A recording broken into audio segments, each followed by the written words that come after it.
So I'd like to thank you for joining me today. I love what you're doing in the arts, and so I'm super excited to have you on.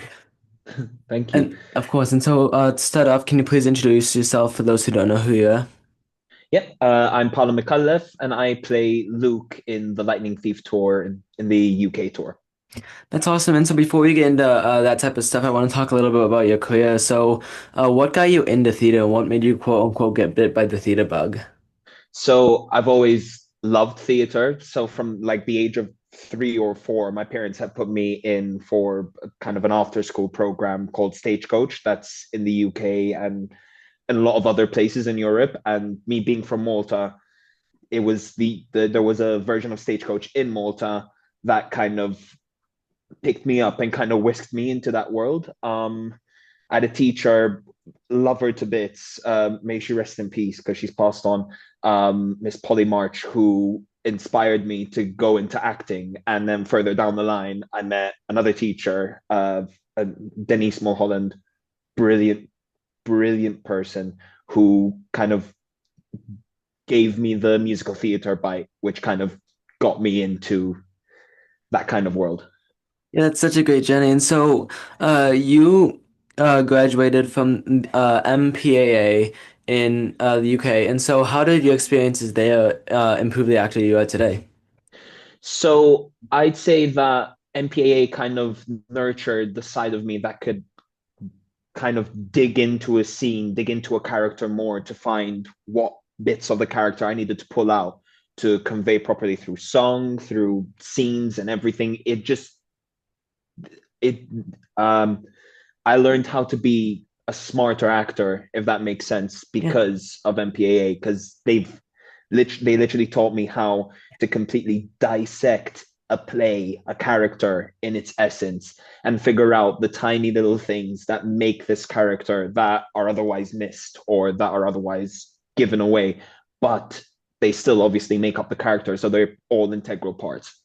Yeah, for sure. And so, like you mentioned, you are currently in the Lightning Thief, the musical on tour. And so, what Yes. was your audition process like for that show? So it was weird. So I had been on a massive break of proper performing jobs and stuff like that because that's what happens when you come out of Panto and it's the new year. It's dead season for auditions. Then they start picking up around March. Um, and uh, I was just looking through Instagram and up out pops, oh, open call for the Lightning Thief. And I thought to myself, I'm not gonna get this. I've never like the Lightning Thief is the first like proper credit I'd say that I've ever gotten. So it's a massive thing for me. I looked at it and I said, I'm probably not gonna get it, but I haven't had an audition come in since before Panto season, so might as well try to do something and push myself. And lo and behold, I went to the open call. I did the very crazy thing of being in line at 3:45 in the morning. I was only second person in line, so someone beat me to the cake, but I still got the chance to audition. I stayed there, what, 6 hours, 7 hours overnight waiting in line just to get into the audition room. And from then on, there were about 7, 8 different recalls that kind of pulled me into the Lightning Thief. And nowhere along the journey did they tell me, "Oh, we wanted to see you for a main character." No, they were looking on a wide range, and somehow they were like, "You'd be good for the villain." Sold. Yeah, for So sure. And yeah, so what was the time frame for that? roughly a month. Oh, wow. So, not Roughly too a long month. then. That's nice. Yeah, I mean the open call itself, it it was that one day. I didn't Yeah. hear from them for about 3, 4 days, and then out of nowhere, I got a message. Right, we want to see you for the dance call and for an acting call if you pass the dance call. And obviously, went for the dance call. Didn't think I'd get the next part of the job. They said, "Oh no, we would like to see you in an hour's time in a different location." So ran from one side of London to the other side of London, and then about 6 more recalls within the same area, and Yeah. Yeah, that's great. And were you a fan of Lightning Thief beforehand? So I had known the story because I have a lot of friends back home who are massive Percy Jackson fans. Yeah. So I kind of knew the ins and outs of the story. But I I wouldn't count myself as a Percy Jackson mega fan, but I Yeah. do love the story it conveys. I do love the whole thing because even reading it now, I had to read through it and through a bunch of other material just to do research for Yeah. my character. And reading through it, I should have read these when I was younger Yeah. because it's basically kind of my community. So yeah. Yeah, for sure. That's awesome. And so, with Percy Jackson being such a well-known franchise, is there any scene that you look forward to performing for different audiences each night? Oh, that's a tough one. That's a tough one because in the show, I don't only play Luke. I do play other characters like Ares, Yeah. God of War. Um, I'm part of the Minotaur, which is just a massive piece together of just the different bits Yeah. that make it up.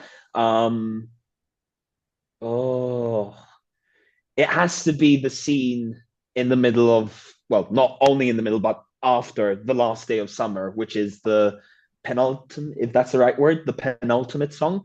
Um, and it's just the reveal of how Luke is the baddie. And I love performing that to different audiences every night because then when I go out to stage door, people are like, "You've made me cry with that scene. I don't know how to feel. You seem so genuine throughout the entire show. Then you show you're the bad guy, and I'm like, no."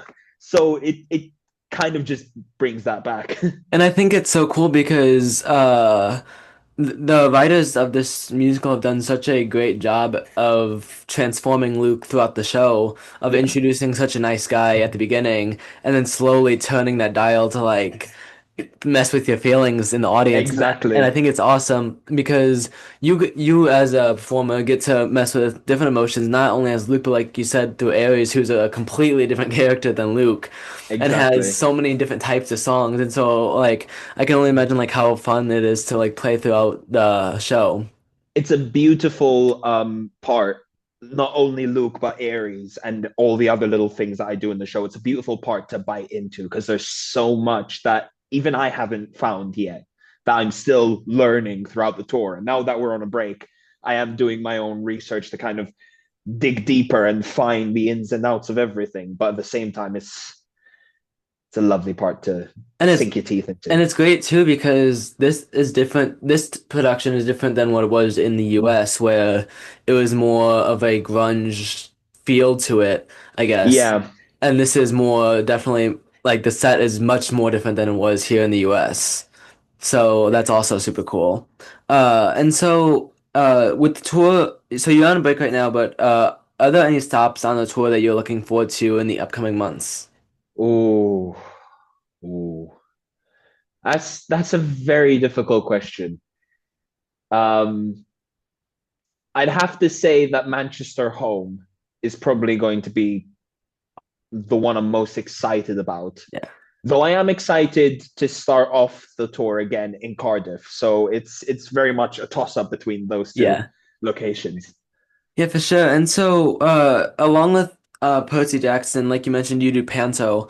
And so, how did you get into doing panto? And for the people in the US who are listening, can you explain a little bit about what panto is? We don't have that as much here as it is Yeah, in the US. so panto is well longer name for it, and the proper name is pantomime. It's basically just a feel good show that they put on almost every Christmas, every Easter. It's a story like the one that we're doing right now is Aladdin. It's just a differently a different story, which is still similar to the same preface, like Aladdin, lamp, genie, Yeah, wishes. Um, Evil guy takes over, that yeah, kind of shtick. But it's just we add so much comedy to it, and there's a lot of like slapstick comedy. There's jokes beyond compare that sometimes we ourselves on stage can't even hold in the laughter because it's too funny. Um, wacky traditions and stuff like that. Like we do a whole thing with 12 Days of Christmas where we change the lyrics and we have things flung onto the stage and we have to kind of perform with these props hitting us and running around. So pantomime is basically just a chaotic show that is a feel good show for audiences during Christmas and Easter and all of that. And there's different versions. There's prank shows, which is the actors playing pranks on each other on stage, which somehow is even funnier than a regular show. And then there's adult shows where it becomes a bit more PG-13, 18 plus kind of area. Yeah. Um, but yeah, that's basically what Panto is. Getting into it, I I mean, my agent had put me forward for the very first Panto I did, which was last year. Well, I'd done Panto back home in Malta before doing Panto in the UK, which is very different because they're the same, but obviously in Malta we do everything in half English, half Maltese. So Yeah. it's a jump around with that, and we don't have as many traditions. But I had a Christmas break where I needed to fill it up with a credit with something, and my agent kind of put me forward for that. And the same happened this year with the break in the middle of Lightning Thief. I thought it might do me some good to add another credit and to jump into a show and kind of test myself a bit. Yeah, for sure. That's awesome. And so, jumping back to the Lightning Thief, what are some of the lessons that touring around the UK have taught you? Always be prepared with where you're staying for the week or for how long you're performing in that place. Because we have been in some digs that have been not so great, and we have been in some digs that have been amazing. But obviously, it depends on how much money you have that you're ready to pay for living somewhere for a week. It depends on what food you can have, if you can just go and get something that's healthy enough for you, or if you're just going to be eating fast food because that's the only thing you can find or Yeah. grab. It's the one thing I learned from the experience of touring is try to be as prepared as possible, but also be ready for the unexpected, because there can always be something that will completely derail everything. Yeah. Yeah, yeah, for sure. And it's I don't know about you guys in the UK, but some of the tours here in the US only have like 1 day stays. And so like some shows, like I've had a couple of people on my podcast who their shows do a lot of 1 night stays. So they'll go to a city 1 night and then go across the country for another night. Ah, So do you guys have anything like that there, or is it all like just a good timeline stays for like a week or so? I think it depends on the production company. I know that there are some tours that do like 2 days in a space and then they move on to a different place and they move on and move on. But usually those are shorter runs of about 3 months. Yeah. Whereas the longer tours tend to be, at least from what I understand, the longer tours tend to be at least a week in a place, or from roughly 4 days to a week. Like we haven't had a every place we've gone to, we've been there for 6 days performing, Yeah. and then a day off to then move to the next place and get ready to jump into the new place and get ready the next day. Um, the longest we're going to be in a place is going to be Manchester home. We're going to be there for 10 days, I believe. Oh wow, nice. So it's a toss up. It just depends on the production company, really. Yeah, and I think that that's nice for you guys because that gives you enough time to like actually maybe explore the city you're in, which is Yeah, always nice to do. And so what advice would you give to your younger self? to my younger self. Ooh. I'd probably write an entire manuscript of stuff to just chuck at my younger self, because there's so much that I've learned over the last kind of 8 years now. I forget how old I am sometimes. Um, yeah, from the last 8 years, there's so much I've learned that I wish I had learned when I was younger.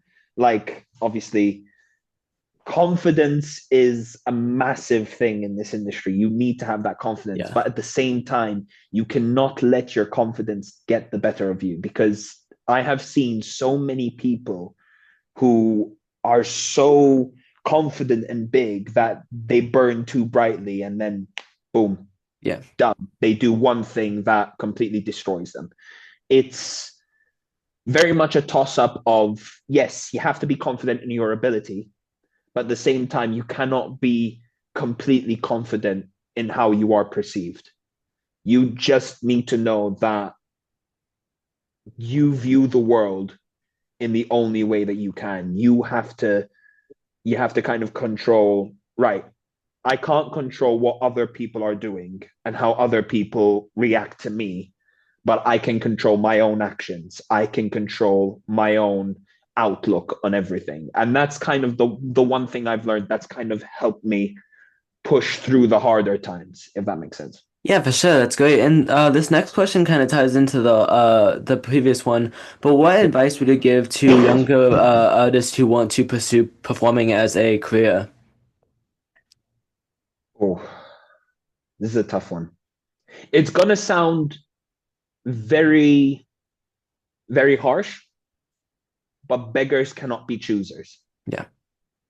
Just to explain it a bit, whenever you're going into this industry, you need to realize that you are a fish in an ocean, not a fish in a pond. A fish in a pond is within your local community. If you are one of 300 people who want to apply for the two shows playing in town, you're a fish in a pond. If you are one of the possibly, I don't even know the number because I haven't tried looking up the stats recently. But if you're one of the 5 million, 6 million people within the entire, let's say the UK, for example, if you're one of the possibly 5 million people who want to go into the arts, you're a fish in an ocean. Yeah. Any work that comes your way, obviously, there is a bar that you need to set for yourself. If you don't want to do children productions, you don't have to do children's Yeah. productions. If you don't want to do a specific kind of work, you don't have to do that specific kind of work. But you need to realize at a certain point that at the beginning, most work is not beneath you. It is what will push you forward. And those small jobs will get you contacts, will get you experience, which is invaluable. Any experience you can get, workshops, classes, um, opportunities to talk to kind of senior members of the industry, all this stuff will work for you in the long run. It is better to build a solid foundation of contacts and knowledge and experience, as well as working on your skill, than just focusing on your talent at the beginning and letting it carry you for most of the way until you realize, oh, there's a stopping point. I can't go further because I did not develop that skill when I could. I did not get those contacts when I could. You just have to realize at the beginning of your career that saying no to a production has its ups and has its downs. And you need to learn how to read what the ups are and what the downs are. Yeah, for sure. That's great advice. And that actually wraps up the interview today. Thank you for joining me. Oh, perfect. Thank you.